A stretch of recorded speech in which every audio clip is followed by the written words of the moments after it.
Hello အားလုံးပဲမင်္ဂလာပါဒီနေ့ဗီဒီယိုလေးမှာတော့ဒီ resistor တွေကိုတန်းဆက်ချင်းနဲ့ပြိုင်ဆက်ချင်းရဲ့ဒီတန်ဖိုးတွေတွက်ချက်နည်းကိုပေါ့နော်သူ့ရဲ့တန်ဖိုးတွေတွက်ချက်နည်းကိုဒီနေ့ဗီဒီယိုလေးမှာတင်ဆက်ပေးမှာပဲဖြစ်ပါတယ်အဲ့တော့ကျွန်တော်ရဲ့ဗီဒီယိုလေးကိုစိတ်ဝင်စားရဆိုတော့ဆုံးထိလိုက်ပါကြည့်ရှုပေးကြပါဗီဒီယိုတစ်တဲ့တိုင်းသိအောင်ကျွန်တော် channel လေးကို subscribe နေထားပေးဖို့မြင်တဲ့ရခံပါနော်ဆိုလို့ရှိရင် season လေးကိုစလိုက်အောင်အဲ့တော့ resistor တွေကိုပြိုင်ဆက်တဲ့အခါမှာတော့သူ့ရဲ့ formula က 1/rm equal to 1/r1 plus r2 plus 1/r3 plus 1/r4 plus ပေါ့နော် etc စ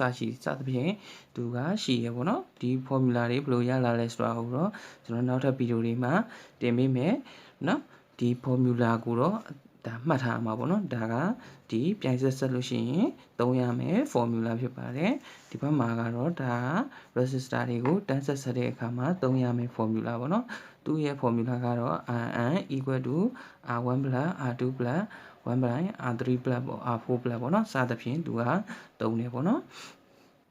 အဲ့တော့ရင်ဦးဆုံးကျွန်တော်ကဒီတရားအုံးလေးလုံးပေါ့နော်တရားအုံးလေးလုံးကိုဒီပြိုင်ဆက်တဲ့အခါမှာသူ့ရဲ့ရလာမယ်တန်ဖိုးတွက်ချက်နည်းလေးကိုအရင်ဦးဆုံးတင်ပေးမယ်ပေါ့နော်အရင်ဦးဆုံးပြောပြပေးမယ်အဲ့တော့ဒီမှာတော့သူ့ရဲ့ formula ကဒီမှာ 1/rm plus ဆိုတော့ကျွန်တော်တို့ကလိုချင်တာ rm ကိုလိုချင်တာပေါ့နော် rm equal to မှာဒါက1ပေါ့နော်1ကိုပုံသင်လေးချလိုက်မယ်ဒီမှာနော်အဲ့တော့ပြီးပြီဆိုလို့ရှိရင်ဒီ rn နေရာမှာက 1/r1 plus 1/r2 plus 1/r3 plus 1/r4 ပေါ့နော်သူကဒီလိုမျိုးရသွားမယ်အဲ့ဒါဆိုလို့ရှိရင်ဒီမှာသူကပုံသင်နည်းမှာဆိုလို့ရှိရင်ဒီ 1r 1ကိုဖျောက်တာဖြစ်တဲ့အတွက်ဒီလိုရလာမယ်ပေါ့နော်အဲ့ဒါဆိုလို့ရှိရင်ဆက်ပြီးတော့ကျွန်တော်တို့ဒီမှာ1ကိုထားမယ်နော်ထားပြီးပြီဆိုလို့ရှိရင်ဒီမှာအစားသွင်းမယ်ပေါ့နော်1/100 ohm plus 1/100 plus 1/100 plus 1/100 ပေါ့နော်ဒီလိုရမယ်အဲဆိုလို့ရှိရင်သူ့ရဲ့ခြေကတူရဖြစ်တဲ့အတွက်ဒီမှာ1ပေါ့နော်ဒီကောင်ကအောက်က100 ohm ရမယ်နော်ဘေးတူတယ်ဆိုတော့ဒီအပေါ်ကဟာတွေကိုပေါင်းလို့ရတယ်ဆိုတော့တလေးလုံးဆို400ပါမယ်ပေါ့နော်400ပါမယ်ဆိုလို့ရှိရင်ဒီကောင်ရဲ့အဖြေက25နော်25 ohm ရသွားမယ်ပေါ့နော်100 ohm လေးလုံးကိုဒီလိုပြိုင်ဆက်လိုက်လို့ရှိရင်သူ့ရဲ့အုံတန်ဖိုးက25 ohm ရမယ်ပေါ့နော်အဲဒါဆိုတော့ကျွန်တော်မှန်လားမမှန်လားကိုဒီကောင်ကို digital multimeter နဲ့တစ်ချက်စစ်ကြည့်လိုက်မယ်နော်ဒီမှာ100 ohm လေးလုံးကိုအတူတူပေါင်းလိုက်ပြီနော်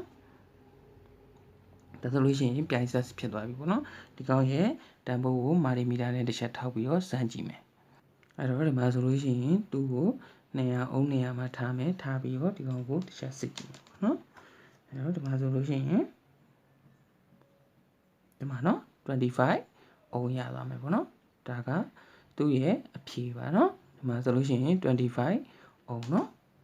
မှန်တယ်ပေါ့နော်ဒါဆိုလို့ရှိရင်ဒီတိုင်းလေးစောက်တယ်မှာဆိုရင်မှန်ပြီအဲဆိုလို့ရှိရင်ဒီနည်းလမ်းလေးအတိုင်းပဲပေါ့နော်တကယ်လို့ဒီနေရာမှာနံပါတ်မတူဘူးဒီနေရာမှာ200 ohm ဖြစ်တယ်ဆိုလို့ရှိရင်200 ohm မှာထားမယ်ဒီအောက်ကအခြေကို200 ohm နဲ့တူအောင်လိုက်ညှိမယ်ပေါ့နော်ညှိပြီးတော့တွက်မယ်ဆိုလို့ရှိရင်ဒီသူ့ရဲ့အုံတန်မှုရမယ်ပေါ့နော်ဒါကတော့ပြိုင်ဆက်ဖြစ်ပါတယ်နောက်တစ်မျိုးကတော့တန်းဆက်ပေါ့နော်ဒီ resistor တွေကိုတန်းဆက်မယ်ဆိုလို့ရှိရင်တော့ပို့ပြီးတော့လွယ်တယ်ပေါ့နော်အဲ့တော့ဒီကောင်မှာတန်းဆက်ဖြစ်တဲ့အတွက်ဒီလိုမျိုးဆက်ကမယ်ပေါ့နော်တန်းပြီးတော့ဆက်မယ်ဆက်လိုက်လို့ရှိရင်သူ့ရဲ့ formula တွေကိုကျွန်တော်တို့စားသွင်းကြည့်မယ်ပေါ့နော်ဒီမှာ rn equal to r1 plus r2 plus r3 plus r4 ပေါ့နော်အဲ့တော့ rn equal to r1 က100 ohm plus r2 က100 ohm plus 100 ohm plus 100 ohm ရမယ်ပေါ့နော်အဲဆိုလို့ရှိရင်သူ့ရဲ့ပေါင်းခြင်းက400 ohm ပေါ့နော်ဒီကောင်ကတော့တိတ်ပြီးတော့မခဲရင်ပေါ့နော်မခတ်ပါဘူးအဲ့တော့ဒီကောင်ရဲ့အဖြေကိုတစ်ချက်မာတီမီတာနဲ့စစ်ပြီးတော့ကြည့်မယ်ပေါ့နော်ဒါဆိုလို့ရှိရင်2000 ohm မှာထားမယ်နော်2000 ohm မှာထားမယ်ထားပြီးတော့ရင်သူ့ရဲ့အုံတန်ကိုကျွန်တော်တို့တစ်ချက်ကြည့်လိုက်မယ်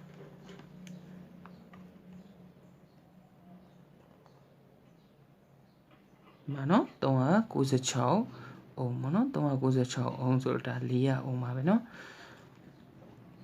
ဆိုလို့ရှိရင်ဒီကောင်လည်းမှန်တယ်ပေါ့နော်အဲ့တော့ဒီနီလန်းလေးအတိုင်းဒီ resistor တွေရဲ့တန်ဖိုးကိုပြိုင်ဆက်ဆက်ခြင်းနဲ့တန်ဆက်ဆက်ခြင်းကိုဒီသိရှိနိုင်အောင်လို့ကျွန်တော်ဒီနေ့ဗီဒီယိုလေးမှာတင်ဆက်ပေးခဲ့တာပဲဖြစ်ပါတယ်အဲ့တော့ကြည့်အားပေးကြတဲ့မိတ်ဆွေများအားလုံးကိုကျေးဇူးထူးပဲတင်ရှိပါတယ်เนาะနောက်တော့ဗီဒီယိုတွေမှာပြန်လည်တွေ့ကြပါမယ်ဘိုင်ဘိုင်